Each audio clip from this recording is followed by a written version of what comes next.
इन दोनों क्लिप्स में same effect use हुआ है, बट स्टिल एक स्मूथ लग रहा है और एक बिल्कुल चीप। ऐसा क्यों? मोस्ट एडिटर्स यहीं पे गलती करते हैं। प्रॉब्लम इफेक्ट्स में नहीं होती, प्रॉब्लम होती है उनकी सेटिंग्स में। एंड अगर तुम्हें प्रो लेवल का सेक इफेक्ट क्रिएट करना है तो तुम्हें इन 3 इफेक्ट्स को मास्टर करना पड़ेगा। एंड इन 3 इफेक्ट्स को मास्टर करने के बाद तुम अपना खुद का कस्टम सेक इफेक्ट क्रिएट कर पाओगे बिना किसी प्रीसेट के। तो चलो वीडियो को स्टार्ट करते हैं। तो सबसे पहले तो हम इन 3 इफेक्ट्स को समझेंगे, देन हम इससे एक अच्छा सा सेक इफेक्ट क्रिएट करेंगे। तो इन तीनों इफेक्ट्स को समझने के लिए मैंने एक शेप ऐड किया है। एंड अब मैं इफेक्ट्स में जाके मूव एंड ट्रांसफॉर्म वाले ऑप्शन पे जाता हूँ। तो यहाँ पर हमें ये 3 इफेक्ट्स मिल जाते हैं।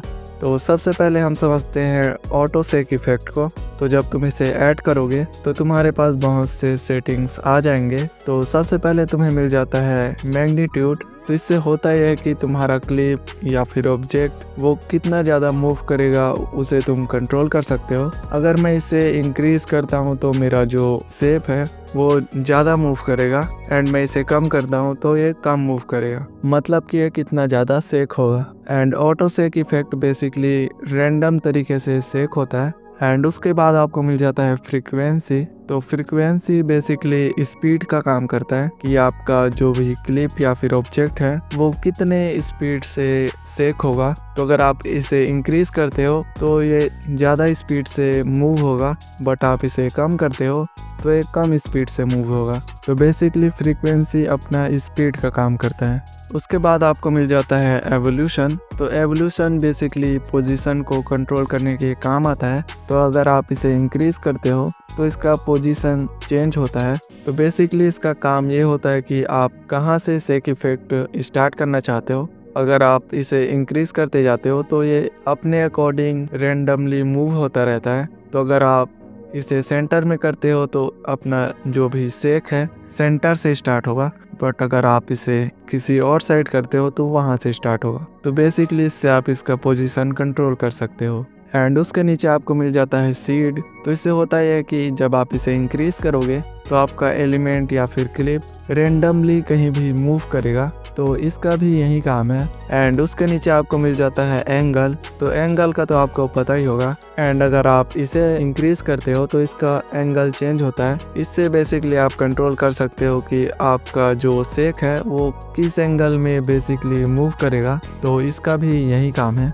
उसके नीचे आपको मिल जाता है स्लैक। तो इससे बेसिकली होता है कि जो भी हमारा क्लिप या फिर ऑब्जेक्ट होता है वो रैंडम तरीके से मूव होता है, सेक इफेक्ट क्रिएट होता है। अगर मैं इसे कम करता हूँ तो ये लेफ्ट राइट मूव हो रहा है, बट अगर मैं इसे इंक्रीज करता हूँ तो ये रेंडमली मूव होता है। तो बेसिकली आप इसका यूज करके और बेटर सेक इफेक्ट क्रिएट कर सकते हो। एंड उसके नीचे आपको मिल जाता है जेड सेक, जो कि बेसिकली स्केल की तरह काम करता है। अगर आप इसे इंक्रीज करते हो तो ये जब सेक होगा तो इसका साइज इंक्रीज या फिर डिक्रीज होता रहेगा, जैसा कि आप देख सकते हो।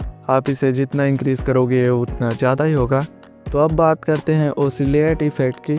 तो जब आप इसे ऐड करोगे तो सबसे पहले तो आपको मिल जाता है डायरेक्शन, जिसमें कि आपको 3 ऑप्शंस मिल जाते हैं। पहला तो है एंगल, दूसरा डेप्थ एंड तीसरा ऑर्बिट। तो पहले तो ये एंगल पे सेट होता है। तो जब आप इसे डेप्थ पे करते हो तो ये पहले तो कुछ भी नहीं होगा, बट अगर आप नीचे स्क्रॉल करके इसके मैग्नीट्यूड को इंक्रीज करते हो तो ये कुछ इस तरह से मूव होता है। स्केल की तरह काम करता है ये भी, मतलब कि छोटा बड़ा होता है। एंड उसके बाद आपको मिल जाता है ऑर्बिट। अगर आप इस पे क्लिक करते हो तो ये कुछ इस तरह से मूव होता है। एंड इन दोनों सेटिंग्स का यूज़ होता नहीं है तो आप इसे इग्नोर कर सकते हो। तो दोबारा आते हैं हम एंगल पे। तो जब आप एंगल पे आते हो तो सबसे पहले तो आपको एंगल मिल जाता है। तो इससे बेसिकली आप इसके एंगल को कंट्रोल कर सकते हो कि ये किस डायरेक्शन में मूव करेगा। अगर मैं इसे 0 करता हूँ तो ये लेफ़्ट राइट मूव होता है। एंड अगर मैं इसे 45 डिग्री करता हूँ तो ये 45 डिग्री में मूव होता है। उसके बाद आपको मिल जाता है फ्रीक्वेंसी। तो फ्रीक्वेंसी बेसिकली स्पीड का काम करता है कि आपका क्लिप या फिर ऑब्जेक्ट कितने स्पीड में मूव करेगा। देन आपको मिल जाता है मैग्नीट्यूड। तो मैग्नीट्यूड बेसिकली कंट्रोल करता है कि आपका ऑब्जेक्ट या फिर क्लिप कितना ज़्यादा मूव करेगा, मतलब कि कितना ज़्यादा सेक करेगा। एंड उसके नीचे आपको मिल जाता है साइन और ट्रायंगल का ऑप्शन। तो जब आप इसे ट्रायंगल पे करते हो तो बेसिकली इसमें कुछ होता ही नहीं है। मैंने इसे ट्राई किया था बट कुछ हुआ ही नहीं, तो आप इसे इग्नोर कर सकते हो। एंड उसके नीचे आपको मिल जाता है फेस। तो फेस से बेसिकली आप कंट्रोल कर सकते हो कि आपका ऑब्जेक्ट या फिर क्लिप कहाँ से मूव करना स्टार्ट करेगा। तो अगर आप इसे सेंटर में करते हो तो ये सेंटर से स्टार्ट होगा। तो फेस से बेसिकली आप इसके पोजीशन को कंट्रोल कर सकते हो कि ये कहाँ से मूव होना स्टार्ट होगा। तो अब बात करते हैं रैंडम डिस्प्लेसमेंट इफेक्ट की। तो जब आप इसे ऐड करते हो तो इसमें भी आपको वही सेम सेटिंग्स मिल जाते हैं जैसे कि मैग्नीट्यूड। इससे आप इसे कंट्रोल कर सकते हो कि कितना ज़्यादा मूव करेगा। देन आपको मिल जाता है एवोल्यूशन, जिससे कि आप इसके पोजीशन को चेंज कर सकते हो। देन आपको मिल जाता है सीड, जिससे कि ये रैंडम तरीके से मूव करता है। बट यहाँ पर आपको एक न्यू सेटिंग मिलता है जो कि उन दोनों इफेक्ट्स में नहीं था, जो कि है अपना स्कैटर। तो इससे भी ज़्यादा कुछ होता नहीं है। तो नॉर्मली ये कुछ इस तरह से एनिमेट होता है, बट अगर मैं इसे इंक्रीज करता हूँ तो ये कुछ इस तरह से एनिमेट होता है। अगर आप इसे कम करते हो तो ये थोड़ा कम मूव होता है, बट आप इसे ज़्यादा करते हो तो ये थोड़ा ज़्यादा मूव होता है। एंड इसका भी यही काम है। तो ये तो थे इन तीनों इफेक्ट्स के सेटिंग। आई होप तुम्हें समझ आ गया होगा। तो चलो इससे बढ़िया सा सेक इफेक्ट क्रिएट करते हैं। तो सेक इफेक्ट क्रिएट करने के लिए मैंने 3 इमेजेस ऐड किया है। अब इफेक्ट में जाके ऐड करना है ऑटो सेक और इसके फ्रीक्वेंसी को फुल कर लेना है। देन मैग्नीट्यूड को 120 करके एक की फ्रेम ऐड करना है और इस की फ्रेम को स्टार्ट में कर लेना है।